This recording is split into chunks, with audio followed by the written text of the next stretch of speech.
สิ้นทั้งหลายธรรมคุณทูลวางไว้กลางใจเพื่อช่วยให้หูทั่วถึงชั่วดีสังฆคุณทูลไว้ในชีวิต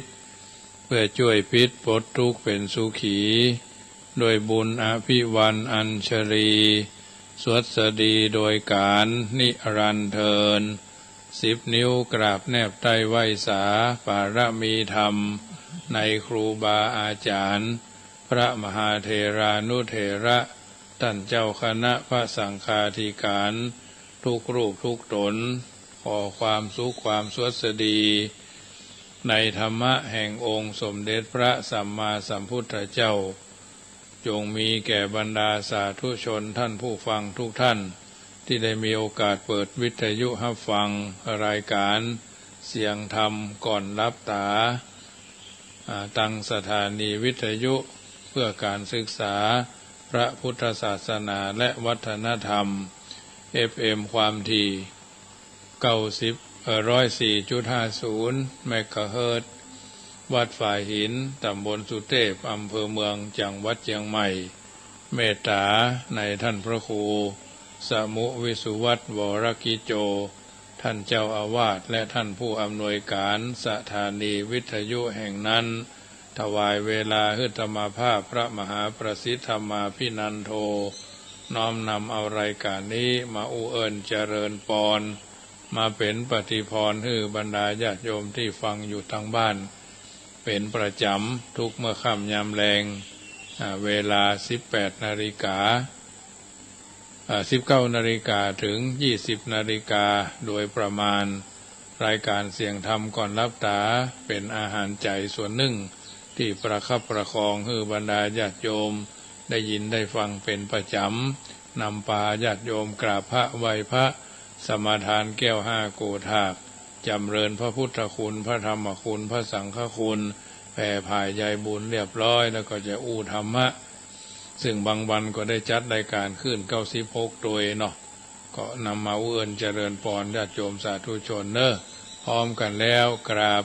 1กราบ2กราบ3กราบ4กราบ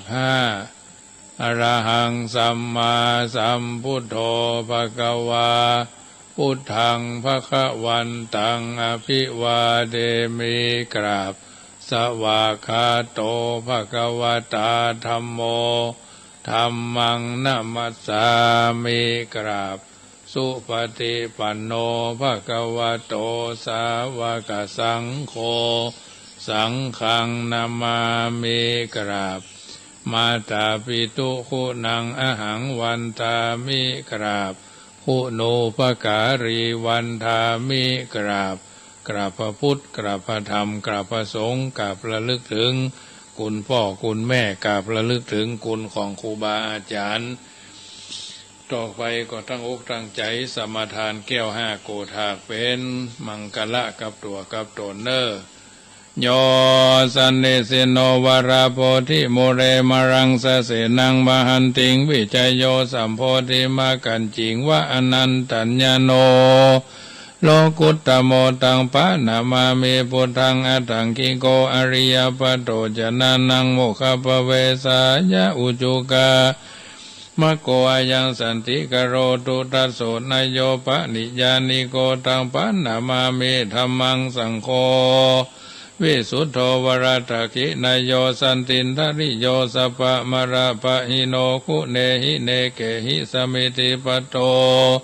อนาสโวตังปันนามามิสังฆังนามามิพุทธังกุณสากลันตังนามามิธัมมังมุนิราชเดสิตังนามามิสังฆังมุนิราชสาวกังนามามิกัมมัฏฐานังนิพพานาติกามุปยังนามามิกัมมัฏฐานาตายกาจริยังนิพพานามกุเทสกังอัจจโยโนพันเตอัจจกมายะถาภรังยะถามูระหังยะถาอากุสลังเยมยังบุตตาธรรมะสังฆกัมมัฏฐานาตายกาจริยาสังฆเตสุปัญจรัตเนสุอาทิเตวา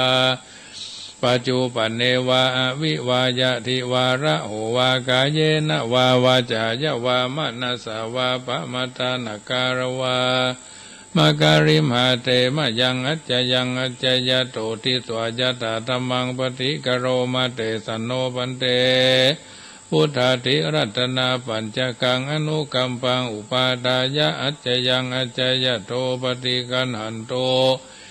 ขะมันโตอายติงสังวรยามาอายติงสังวริสามนาปุเนวังปฏิกริสามาพุทธปูจาธรรมปูจาสังฆปูจาสังฆปูจามหาราภาปูจาละเหปูจายโตพุทเทยติวาสาวเกปะปัญจสมติกันเตติเนโสกะปริเทเวเตตติเสปูจายโต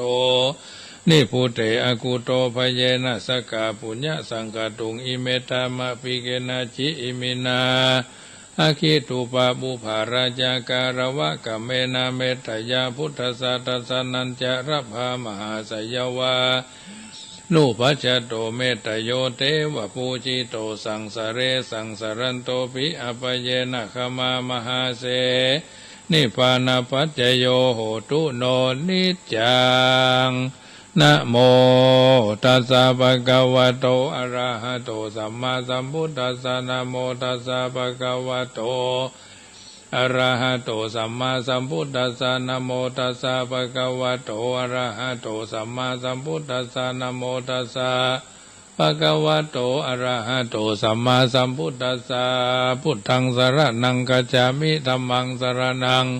กัจฉามิสังฆังสรณังกัจฉามิทุติยัมปิพุทธังสรณังกัจฉามิทุติยัมปิธัมมังสรณังกัจฉามิทุติยัมปิสังฆังสรณังกัจฉามิตติยัมปิพุทธัง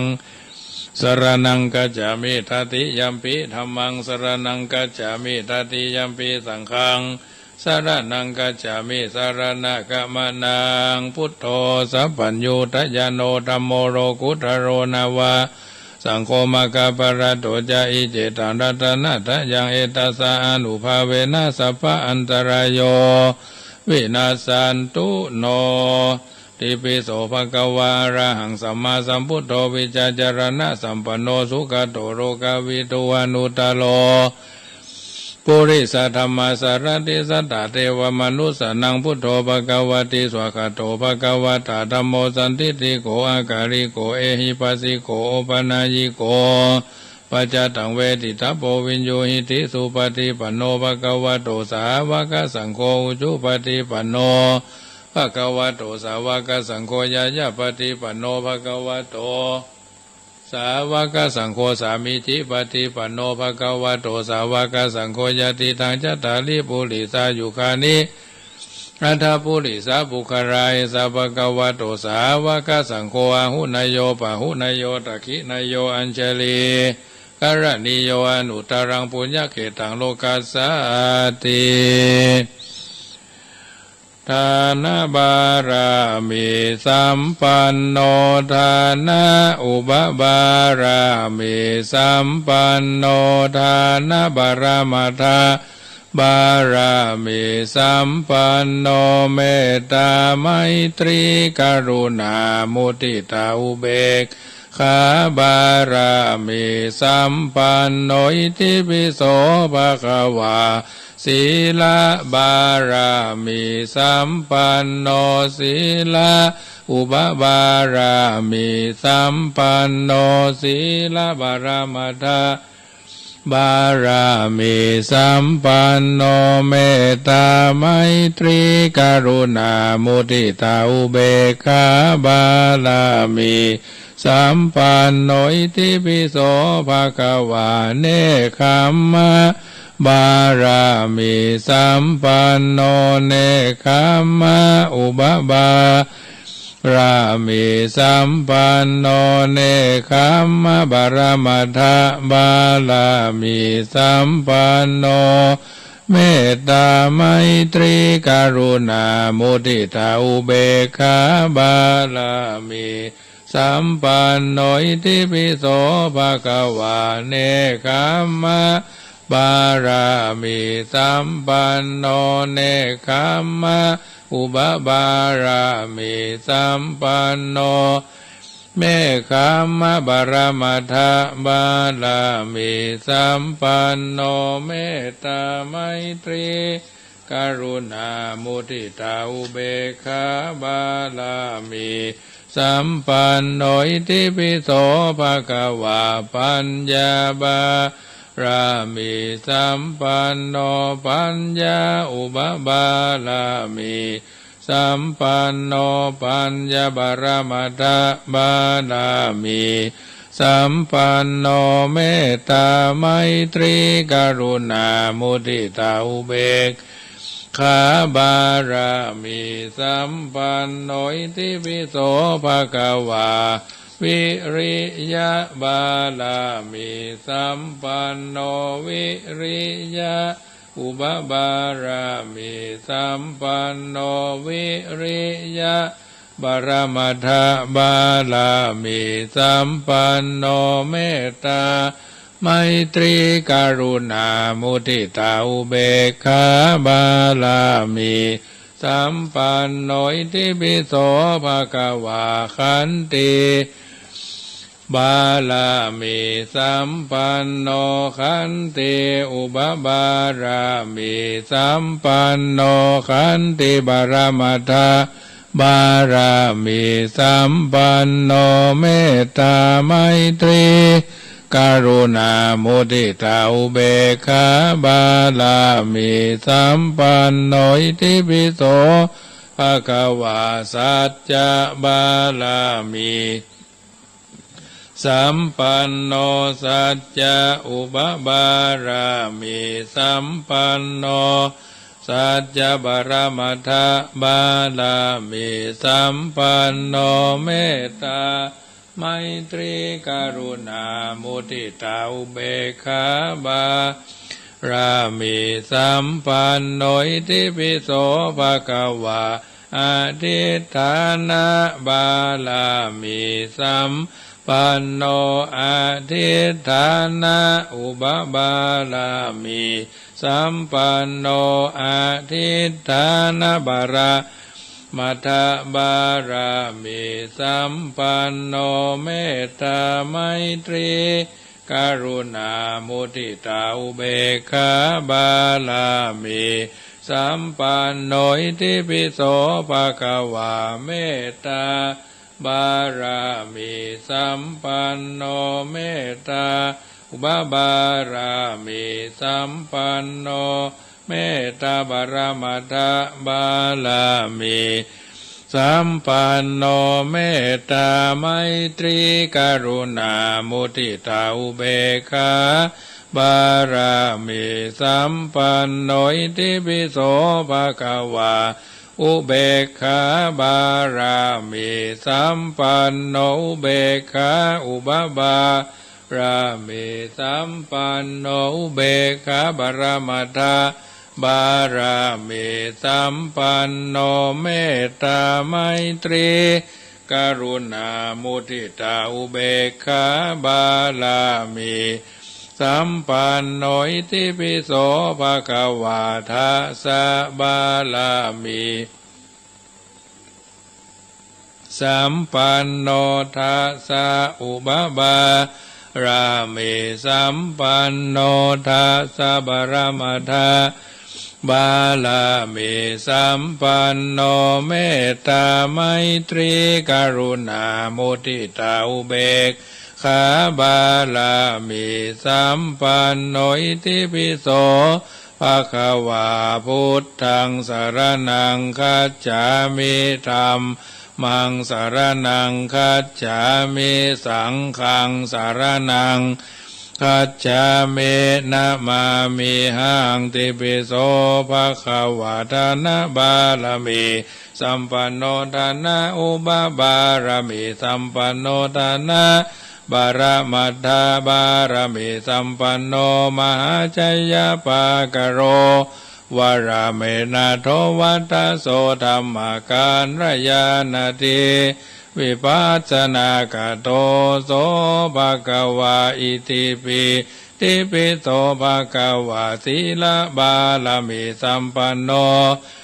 ศีลาอุปบารมีสัมปันโนศีลาบารมัตถบารมีสัมปันโนมหาชัยยะปากโรวาราเมนะโทวัตโสธัมมาการรยานาทีวิปัสสนากโตโสภะคะวาอิติปิโสภะคะวาเนคัมมะบารมีสัมปันโนเนคัมมะอุปบารมีสัมปันโนเนคัมมะบารมัตถบารมีสัมปันโนมหาชัยยะภากโรวาราเมนะโตวัตโสธัมมาการรยานาทีวิปัสสนากโตโส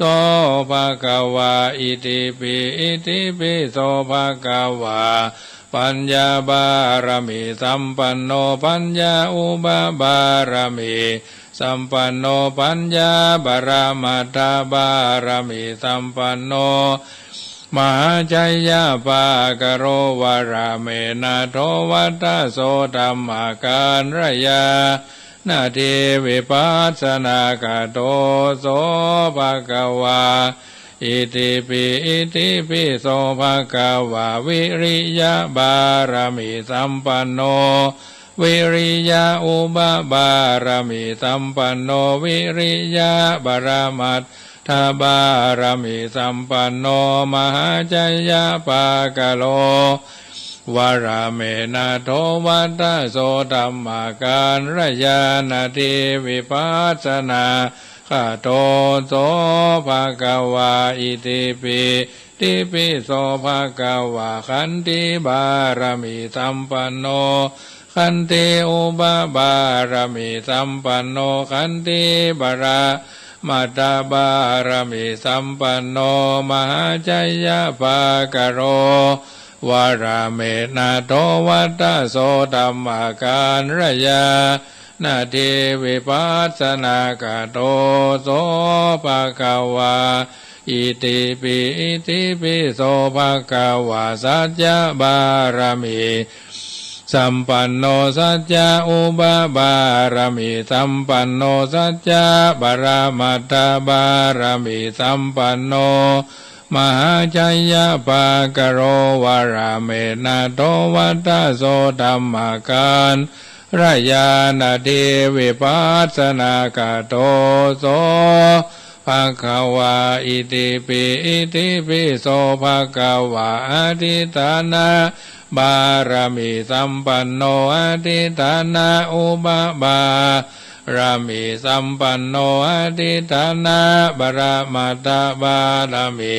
สัมปันโนมหาชัยยะปากโรวาราเมนะโทวัตโสธัมมาการรยานาทีวิปัสสนากโตโสภะคะวา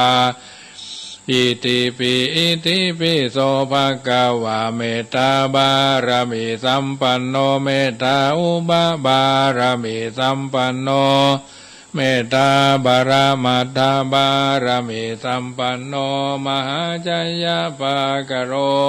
วาราเมนะโทวัตโสธัมมาการรยานาทีวิปัสสนากโตโสภะคะวาอิติปิโสภะคะวาอุเบกขาบารมีสัมปันโนอุเบกขาอุปบารมีสัมปันโนอุเบกขาบารมัตถบารมีสัมปันโนมหาชัยยะปากโรวาราเมนะโทวัตโสธัมมาการรยานาทีวิปัสสนากโตโสภะคะวาอิติปิโสภะคะวาทัสสะบารมีสัมปันโนทัสสะอุปบารมีสัมปันโนทัสสะบารมัตถบารมีสัมปันโนมหาชัยยะปากโรวาราเมนะโทวัตโสธัมมาการรยานาทีวิปัสสนากโตโสภะคะวาติปิโสภะคะวา พุทโธอนันตาติคุณโนวัตโสภะคะวาอิติปิสวาธุพระปัญญาปารมี30ทัศสวาธุพระปัญญาปารมีวัดแวดล้อมวิริยะปารมีอ้อมระวังดีศีลปารมีบางหอกบางดาบเมตตาปารมีผ่าแป้ทางปืนธนาปารมีคือเป็นบืนดังต่ออุเบกาปาลามีคือก่อเป็นเวียงสัจจะปาลามีแวดละวังดีเป็นไม้ใต้ขันติปารามีกายเป็นหอกเป็นดาบบางหน้าไม้และผืนไฟอธิฐานาปาลามีพันดาบไปทุกแห่งแข็งแห่งป่าฝูงหมู่มารผีสางพายเพศทุกทวีปพบที่ปั้งไปหนีนางธรณีอัศจรรย์โสสะเหมือนฟันอยู่ข้างน้ำนาทีนองกว้างต่อกว้างแตกตีฟองระนองระนอกกายเป็นเข้าตอกดอกไม้ถวายปูจาพระแก้วแก่นไทยสตันพระพุทธังเฮยจูงมาภายโปรดอนุญาตโทษโปรดผู้ฆ่าแท้ดีหรีแม่ธรณีออกมาฮีดมวยผมอยู่ที่ธาตุจางหายขายขะจังงาซับดินพ่นน้ำนาทีลงพัดผายคอจ้างพายอักตบเต้าพญามารห้องอ่าวพูนกัวกับยอมือขึ้นตูนหัวใส่เก้าผู้ฆ่านี้ได้ชื่อว่าลูกศิษย์พระพุทธถ้าเจ้าผู้มีบุญสมภารอันมากนักพระพุทธเจ้าจึงตั้งพระปัญญาปารมีไว้เก้าชั้นตั้งไว้ตั้งหน้าก็ได้เก้าชั้นตั้งไว้ตั้งหลังก็ได้เก้าชั้นตั้งแต่หัวแผ่วตีนก็ได้เก้าชั้นตั้งแต่ตีนแผ่วหัวก็ได้เก้าชั้นแสนวาลูกปืนจักมาเสมอเหมือนฝนแสนหาก็บ่มีมาจากใกล้ได้ข้าพระเจ้าเลยได้ชื่อว่าพุทธกุนังธรรมกุนังสังฆกุนังพุทธอินตาธรรมอินตาสังฆอินตาอัสสหับแม่ธรณีผู้อยู่เหนือน้ำผู้อยู่กำแผ่นดินกันข้าได้ละลึกเกิดถึงหาคุณพ่อคุณแม่คุณครูบาอาจารย์คุณพระแก้วเจ้าทั้ง3ประการคือคุณพระพุทธคุณพระธรรมคุณพระสงฆ์คุณแดดคุณฝนคุณน้ำคุณลมคุณไฟคุณกุศลเจ้าก็ดีคุณนางอุตราเจ้าก็ดีคุณพระปัจเจกเจ้าก็ดีคุณพระตนเมตตาภาวนาเจ้าก็ดีจุงแม่คุณแม่ธรณีเจ้าก็ดีจงมาสัมพิทักษ์รักษาคุ้มครองตั้งกำหน้าและกำหลังยังตนตัวแห่งผู้ฆ่าตั้งแต่ทีฆากาละยามนี้วันนี้ค่ำคืนนี้และต่อไปนี้จิ้มแด่เธอพุทโธพุทธังรักษาธัมโมธัมมังรักษาสังโฆสังฆังรักษาพุทโธพุทธังอรหังธัมโมธัมมังอรหังสังโฆสังฆังอรหังพุทโธพุทธังกันหะธัมโมธัมมังกันหะสังโฆสังฆังกันหะอายุวันโนสุขังปะลังเอาละญาติโยมสาธุชนท่านผู้ฟังทั้งหลายได้ยินได้ฟังการสังวาสสวดที่ยายพุทธคุณธรรมคุณสังฆคุณเป็นที่เสร็จสัดเรียบร้อยแล้วต่อไปก็เป็นธรรมบรรยายเฮาท่านทั้งหลายได้ยินได้ฟังเป็นประจำน้ำธรรมคำสอนจากรายการเสียงธรรมก่อนรับตาตั้งสถานีวิทยุเพื่อการศึกษาพระพุทธศาสนาและวัฒนธรรม FM ความถี่ 104.50 เมกะเฮิรตซ์วัดฝ่ายหินตำบลสุเทพอำเภอเมืองจังหวัดเชียงใหม่เมตตาในท่านพระครูสมุวิสุวัตรวรกิจโจท่านเจ้าอาวาสและท่านผู้อำนวยการถวายเวลาเฮือธรรมาภาพน้อมนำเอารายการนี้มามาเอิ้นมาเจริญปอนบรรดาญาติโยมที่ฟังอยู่ทางบ้านเป็นประจำทุ่ม5 นาทีถึง2 ทุ่มโดยประมาณรายการนี้นำเสนอเพื่อเป็นปฏิพรย้อนสนองตอบบรรดาญาติโยมสาธุชนที่ฟังอยู่ทางบ้านเป็นประจำรายการเสียงธรรมนี้เป็นส่วนหนึ่งที่เป็นอาหารใจกับบรรดาญาติโยมสาธุชนมีภาษิตพุทธภาษิตที่ว่าจิตเป็นธรรมชาติประภัสสรคือจิตผ่องใสจิตนี้เศร้าหมองก็เพราะว่ามีความมีเครื่องเศร้าหมอง กิเลสทั้งหลายที่จรมาคำว่าจิตประภัสสรก็คือพุทธพองหมายถึงจิตที่ปราศจากนิวรณ์ห้านิวรณ์แปลว่าเครื่องกั้นเครื่องคัดเครื่องขวางบ่ฮือประสบความสำเร็จคือความเจริญบ่ฮือมีความสุขทำให้ได้รับความทุกข์อย่างยากลำบากอันได้แก่ความฮักใคร่ในกามคือความใคร่ได้ใคร่มีใคร่เป็นเจ้าเข้าเจ้าของพอใจในกามคุณตั้งห้าบางเตื้อก็เรียกติดในกามคุณติดในรูปติดในกลิ่นติดในรสติดในสัมผัสทางกายอันน่าใคร่น่าพอใจความใคร่หรือเมื่อเกิดขึ้นแก่บุคคลใดก็เผาใจบุคคลนั้นให้เดือดร้อนกระวนกระวายห้องกิเลสชนิดว่าไฟราคะซึ่งแผดเผาจิตใจให้เร่าร้อนรนกระวนกระวายทำใจให้มืดบอดบาหันอัดบาหันธรรมพยาบาทความผูกใจเจ็บซึ่งเกิดขึ้นเผาจิตเผาใจให้เกิดเดือดร้อนกระวนกระวายห้องว่าไฟกองคือไฟคือโทสะ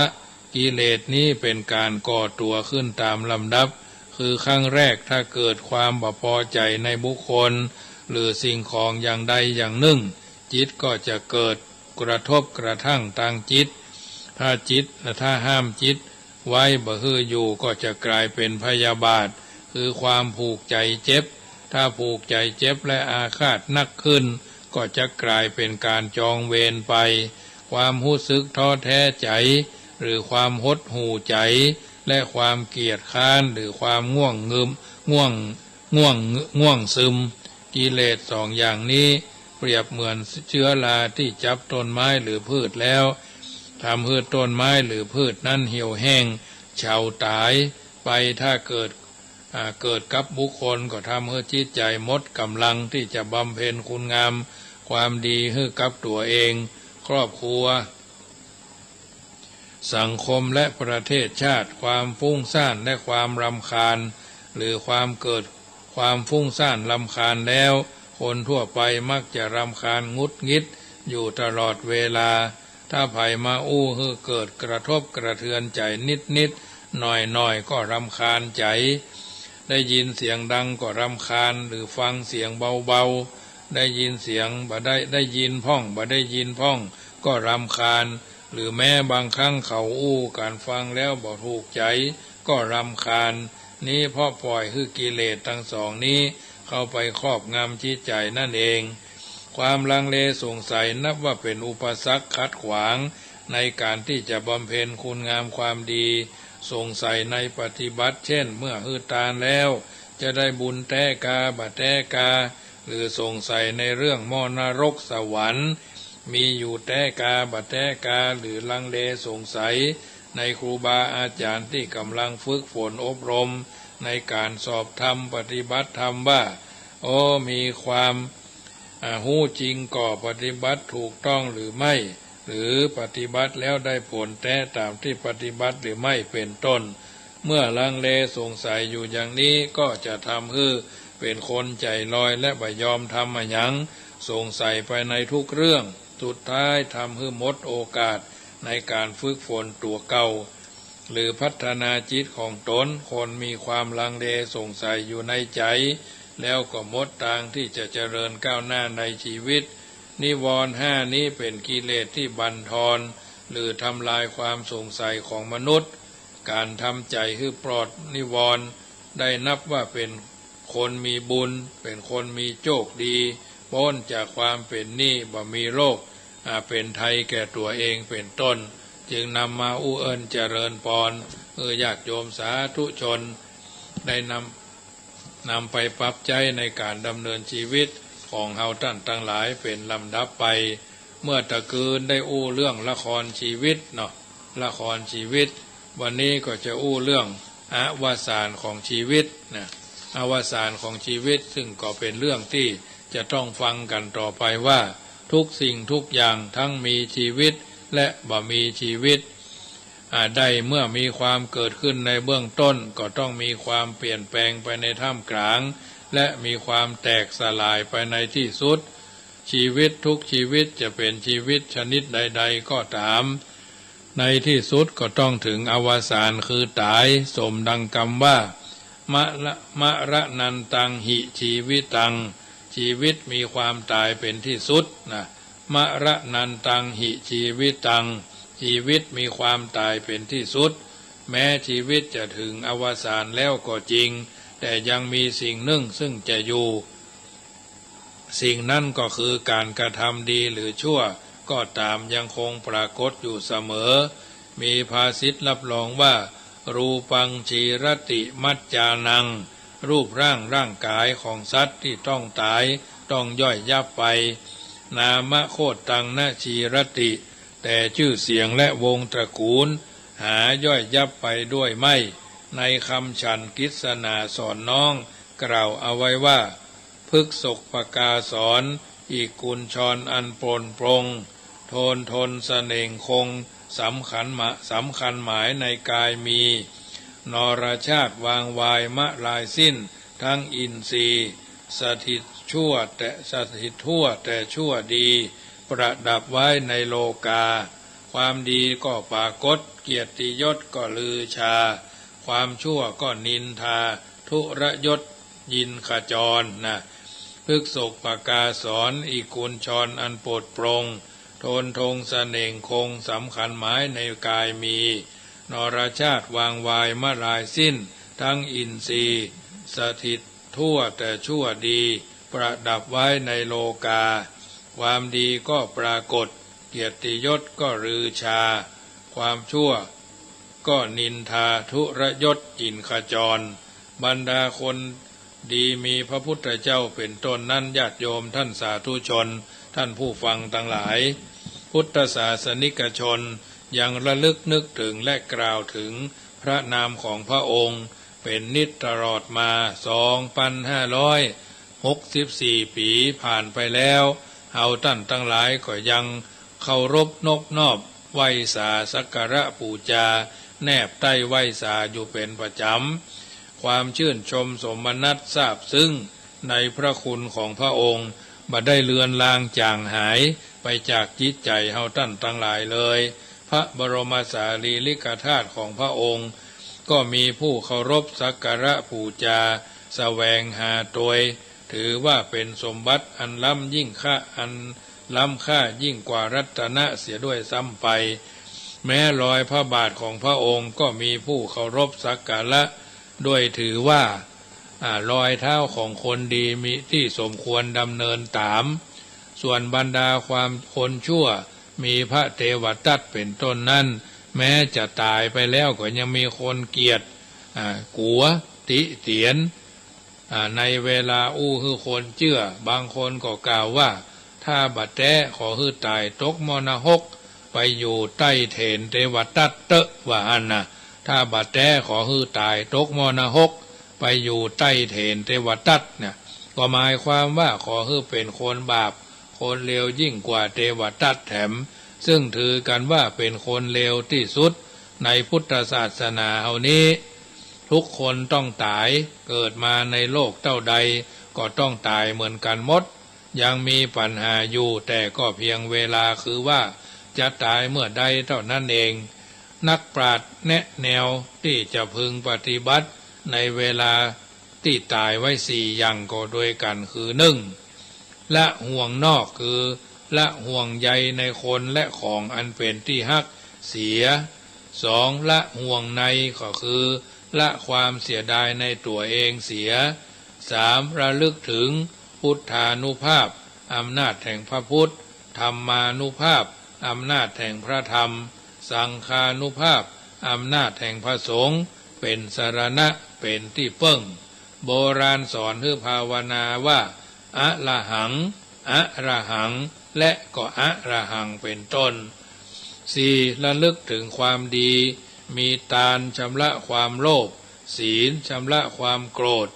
ภาวนาชำระความหลงทานชำระความโลภศีลชำระความโกรธภาวนาชำระความหลงเป็นต้นที่ตนได้บำเพ็ญไว้แล้วถ้าเวลาจะตายปฏิบัติตามแนวทางที่นักปราชญ์ราชบัณฑิต แนะไว้เช่นนี้มีหวังจะไปสู่สุขติถ้าตรงกันข้ามคือตายด้วยความห่วงใยต่างๆห่วงลูกห่วงเมียห่วงรถห่วงยานพาหนะห่วงวัดห่วงวาห่วงตำแหน่งแห่งหนห่วงสวนบะลำไยห่วงสวนบะลิ้นจีห่วงบ้านจัดสรรห่วงเพชรนินจินดาห่วงสามีหล่อห่วงภรรยาสวยฟังห่วงลูกห่วงหลานห่วงสะปะว่าห่วงหรอกบาอาจจะสงบใจระลึกนึกถึงพระรัตนตรัยหรือพระไตรรัตน์นะเพราะฉะนั้นเราต้องนึกเสมอว่าศึกษาเรื่องเคารพนับถือไตรรัตน์ก็คือรัตนตรัยพระพุทธพระธรรมพระสงฆ์ศึกษาไตรสิกขาศีลสมาธิปัญญาศึกษาเรื่องไตรทวารก็คือกายวาจาใจสุดท้ายก็ศึกษาเรื่องไตรลักษณ์อนิจจังบะเที่ยงทุกขังเป็นทุกข์อนัตตาบะใจตัวบะใจตนเนี่ยอันนี้ศึกษา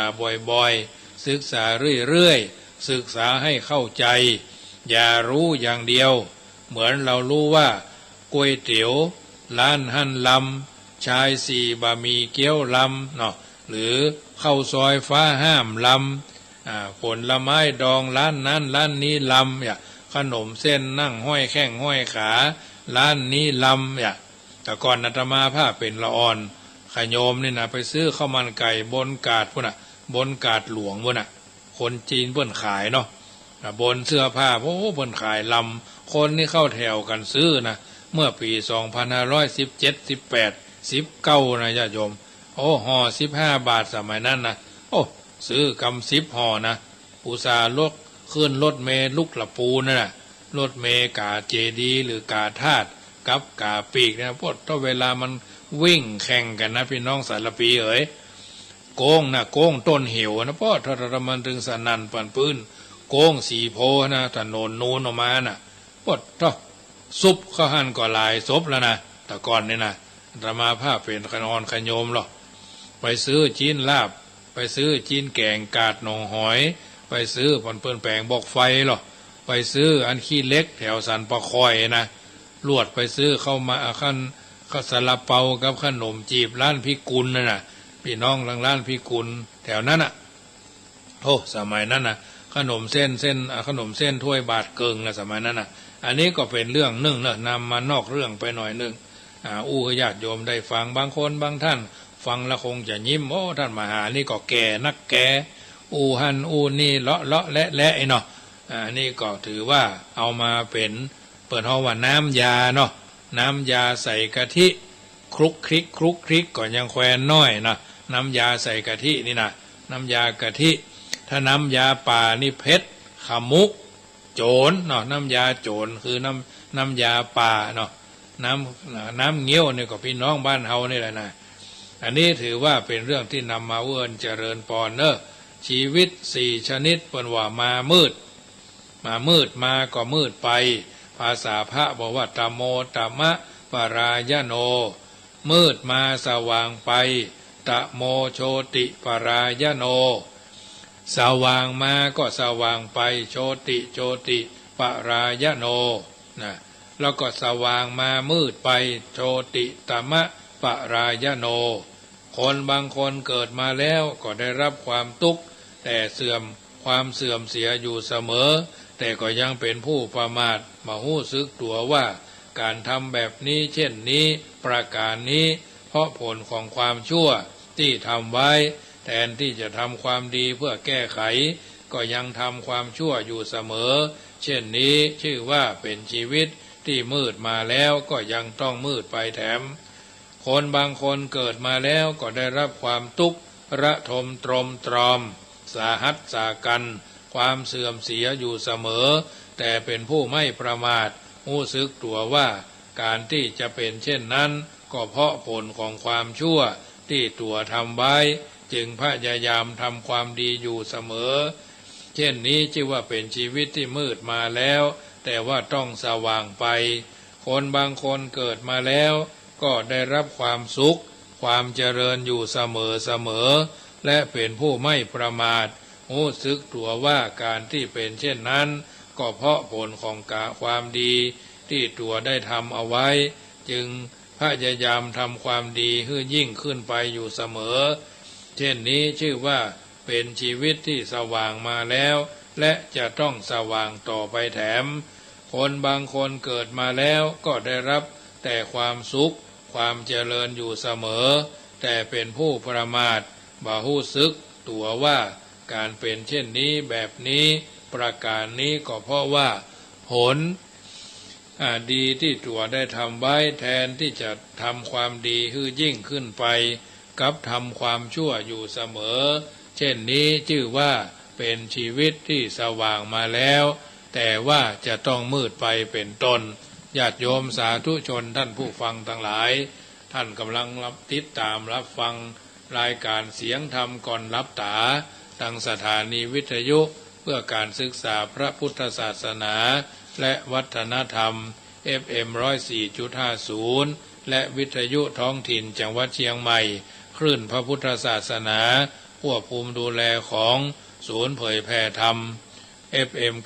96 วิทยุท้องถิ่นจังหวัดเชียงใหม่หน้าหอคำพญามังลายโดยมีพ่อครูบรรลบนามวงพรมเป็นต้นเป็นประธานเป็นผู้อำนวยการสถานีมาถึงช่วงแห่งการเปิดสายหน้าไมค์ก่อนที่จะเปิดสายหน้าไมค์ก็ขอประชาสัมพันธ์ข่าวสารงานบุญให้ญาติโยมได้ทราบว่าโดยว่าวันนี้ธรรมาภาพเดินทางไปวัดแม่ขานตำบลแม่สาบอำเภอเสมิงไปร่วมงานอาราธนาสรีระร่างสังขารศพท่านพระครูโกศลสังฆคุณบุญเพชรทิติโกโปธาอายุ75ปีพรรษา50อดีตที่ปรึกษาเจ้าคณะตำบลบ่อแก้วอดีตเจ้าวาดวัดแม่ขานคณะสงฆ์อำเภอเสมิงอันหมายมีหลวงพ่อท่านพระครูสุวัฒน์วรคุณวรธรรมเนาะท่านเจ้าคณะอำเภอเสมิงและท่านรองเจ้าคณะอำเภอวัดดับไผ่ร่วมกันเป็นต้นเป็นประธานนายกอบตนายกเทศบาลนายกอบตพ่อหลวงกำนันทั้งสองตำบลไปร่วมกันเป็นจัดกิจกรรมงานออกเมนพระราชทานเพลิงศพวันนี้ก็มีการอาราธนาศพขึ้นจากวัดแม่ขานขึ้นไปตั้งที่จิตกาทานตลอดจนสถานที่ที่จะจัดงานพระราชทานเพลิงศพในวันที่29ครูบาอาจารย์ท่านเจ้าก็ไปกันนักกันหลายญาติโยมก็ช่วยกันลากขึ้นไปตั้งที่โรงเรียนแม่ขานเสร็จสัดเรียบร้อยธรรมาภาพก็เดินทางกลับและญาติโยมท่านใดใครร่วมทำบุญเป็นเจ้าภาพโรงทานกาแฟซึ่งจะจัดเลี้ยงตั้งแต่วันที่28และวันที่29ก็คงจะเป็นภาคเมื่อแรงเนาะแล้วก็เมื่อเจ้าของวันที่29ทางนี้ทางนั้นก็เดินทางไปขึ้นไปวันที่28ทางนั้นทางนี้ก็จะเลี้ยงโรงทานกาแฟจำนวน 1,000 แก้วหรือ 1,000 ชุดเนาะโอวันตินก็กาแฟ 1,000 ชุดญาติโยมท่านใดจะเป็นเจ้าภาพเจ้าศรัทธาก็ร่วมด้วยช่วยกันได้เนอะที่กองทุนเข้าล้นบาทญาติพระธรรมนำชีวิตตามหมายเลขธนาคารกรุงไทยสาขาโลตัสป่าซางก็798-002-1894 798-002-1894อันนี้กองทุนเฉพาะกิจในการรอเลี้ยงโรงทานของคณะสงฆ์วัดจังกำไปเลี้ยงที่วัดแม่ขานตำบลแม่สาบงานเผาศพท่านครูบาเพชรนะในวันที่29เปิ้นเริ่มนอนไม้ตั้งแต่วันนี้คืนวันนี้หลวงพ่อท่านพระครูศิริปริยัติยานุศาสตร์รองเจ้าคณะอำเภอแม่แจ่มเจ้าวาดวัดพันแหวนเป็นองค์เทศแต่ละคืนก็จะมีพระสงฆ์ทรงศีระสุตาที่คุณไปเทศไปเทศนาญาติโยมได้ฟังณจุดนั้นรายการเสียงธรรมก่อนรับตาก็เป็นส่วนหนึ่งได้ช่วยประชาสัมพันธ์มาเป็นระยะโดยดีตลอดมามีข่าวสารงานบุญอันใดสามารถช่วยกันได้ก็ช่วยกันไปเพราะอยู่ในสังคมแห่งการอยู่ร่วมอยู่กันอย่างพี่ดีกันอย่างน้องปรองดองกันเหมือนญาติชาติศาสนาบำรุงสถาบันพระมหากษัตริย์เป็นลำดับมาบ่เต้าแต่นั้นวันที่10มิถุนาก็เป็นวันทำบุญเฉลิมฉลองห้องประชุมเนาะหอประชุมห้องประชุมที่ศูนย์เผยแผ่ธรรมคณะสงฆ์ภาค7หอคำพญามังลายโดยมีพ่อครูบรรลบ นามบงพรมเป็นต้นเป็นประธานประกาศเชิญชวนญาติโยมที่ฟังรายการนี้ร่วมกันเป็นเจ้าภาพเก้าอี้ก็คงจะเป็นหลายร้อยตัวเนาะตัวละ280โต๊ะก็คงจะประมาณสัก10ตัว20ตัวคณะสงฆ์วัดจังกำก็ห้าเป็นเจ้าภาพตัว1,300 บาทเนาะ1,300 บาทก็ขออนุโมทนาในกุศลเจตนาวันที่10นั่นก็จะทำอาหารไปร่วมสักอย่างหนึ่งบ่ฮู้มาอย่างเนอะก็ขออึบไปก่อนเนาะอึบไปก่อนจะไปเลี้ยงแน่ไปด้วยความบริสุทธิ์ใจทางนี้ท่านั้นก็ช่วยกันไปหลวงพ่อท่านรองเจ้าท่านเจ้าคณะอำเภอเสมิงปาลบว่าโอ้เดี๋ยวนี้นะโรงพยาบาลเสมิงก็ต้องการเครื่องช่วยหายใจทำเนอะเงินขาดไปประมาณสัก400,000ในวันช่วยกันประชาสัมพันธ์เดี๋ยวทำเรื่องทำราวแล้วก็จะได้ไปขอประชาสัมพันธ์ก็บอกมาเถอะช่วยกันประชาสัมพันธ์กันไปแล้วก็วัดนาแมงวัดรองวัดเจ้าคณะอำเภอเพื่อนก็ได้สูญเสียเลขาเพื่อนไปเนาะซึ่งก็จะได้พิศพในวันที่7ที่จะถึงนี่นะวันที่7ที่จะถึงเนี่ยท่านพระครูเลขาหลวงพ่อเจ้าคณะอำเภอเจ้าคณะอำเภอเนาะท่านพระครูอุปถัมภ์กิจจานุกูลอนุรักษ์วิสุทธิญาโนยะมโนเลขานุการเจ้าคณะอำเภอเสมิงมรณภาพด้วยโรคมะเร็งเมื่อวันที่25เวลาตี 1ณโรงพยาบาลอายุ45พรรษา25ในนามของพระเจ้าประสงค์จัดรายการวันนี้ก็เลยเอาปัจจัยไปร่วมกับหลวงพ่อแล้วก็ผ้าไตรนึ่งร่วมกินร่วมทานพระครูนี่เพิ่นเคยปั่นปอนเมื่อสมัยไปตานเตียนเนาะเมื่อสมัยไปตานเตียนทุกที่ทุกแห่งเคยไปตานเตียนในนามของพระเจ้าพระสงฆ์ที่ร่วมด้วยช่วยกันเนี่ยนะก็ช่วยกันไปเท่าที่เขาจะช่วยกันได้คนละนิดคนละหน่อยศรัทธาของท่านช่วยวัดช่วยวาช่วยบ้านช่วยจองช่วยชาติประเทศได้นานนะถ้ามีศรัทธาสตางค์1 บาท1 สลึง1 เฟื่องถ้ามันมีความบริสุทธิ์มันจะก็ม่วนใจแม้บ่มีสตางค์ก็ยกมือวานยกมือสาวามือไหวเนาะเป็นที่สบายใจกันทั่วหน้าอย่างเพิ่นว่านั่นน้ำเพชรที่ว่าใสๆยังสู้น้ำใจที่บริสุทธิ์บ่ได้เนาะเอาอยู่ในสังคมแห่งการอยู่ร่วมกันอยู่กันอย่างปี้ดีกันอย่างน้องปรองดองกันเหมือนญาติชาติประเทศก็จะเจริญพระพุทธศาสนาก็จะรุ่งเรืองไปตามนั้นญาติโยมสาธุชนท่านผู้ฟังทั้งหลายบางท่านก็ฟังทางคลื่น96บางท่านก็ฟังทางแอปเนาะก็ขอเอาบุญเอากุศลจากการเผยแผ่ธรรมเป็นปฏิพรกับทุกท่านทุกคนเนอะเอาละญาติโยมมีโอกาสก็โทรศัพท์ทักทายกันเข้ามาได้เนอะ0615476539เนาะ0615476539อยู่จุดไหนมองใดฟังแล้วเป็นจะใดพี่น้องดอยสะเก็ดแม่แตงหางดงสันปะตองจอมตองสารปีเมืองละปูนเนาะฟังกันก็โทรศัพท์ทักทายกันเข้ามาได้กำลังใจคือเสียงเสียงคือกำลังใจเนาะเจริญพรแม่ครู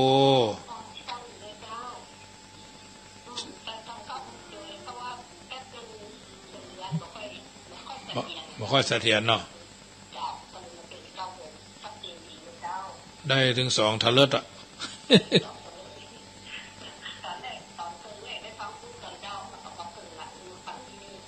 เจ้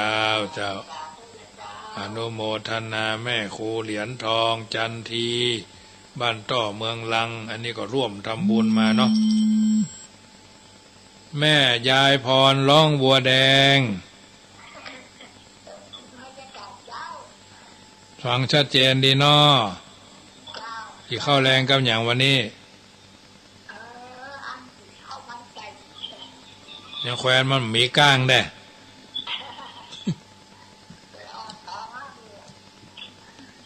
กินเฮ็ดหรือยังน้ำได้นับกินมาได้นะประเดี๋ยวนี้นะ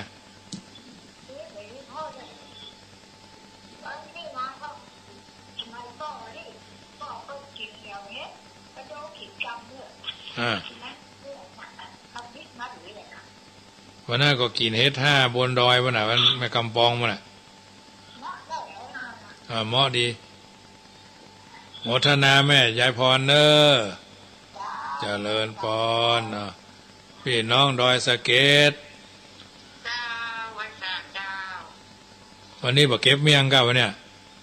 วันนี้มันได้เก็บเรื่องลุงมันลุงเจ้ามันดอยสะเก็ดพระเจ้าไปธุระเนาะไปธุระแล้วก็อันอย่างนั้นแต่อันหลายอย่างเนาะเจ้ามันว่าคอยเสือตั้งแต่เป็นโควิดนี่ลืมอำเภอเห็นแล้วกะลืมอำเภอไปบัดถูกแล้วกะก็ไปลืมเจ้าป้าแท้ๆก็อยู่น้ำลุงคุณเนาะแล้วคุณอยู่บนดอยใจเจ้าโมทนาเนอโมทนาโดยเป็นกำลังใจให้เนอเจริญพรแม่ศรีนวลเจริญพรเจ้าวันนี้ฟังชัดเจนดีเนาะเจ้าชัดเจนดีเจ้าฝนตกก็มีกะมีฝนไหมเจ้ามีฝนวันตะกี้ไปเสมิงก็นึกว่าจะตกหำมันอะไรกี้นะละอาราธนาศพลงนอนไม้เอาละโมทนากับแม่เนอหมดเวลาพอดีเนาะเจริญพรจาราจตาสุถีพระวันตุโวสัพปีติโยวิวัจจันตุสัพพโรโควินัสตุมาเตภวัตวันตรายโยสุขีตีกายุโกพุทโธบังซ้ายธัมโมบังขวาสังโฆบังกายาละหังบังเกสาระหังพุทโธนะโมพุทธายะอายุวันโนสุขังปะลังขอเจริญพรธรรมะชัยห่มเพียรบ่มอินทรีย์สังโฆ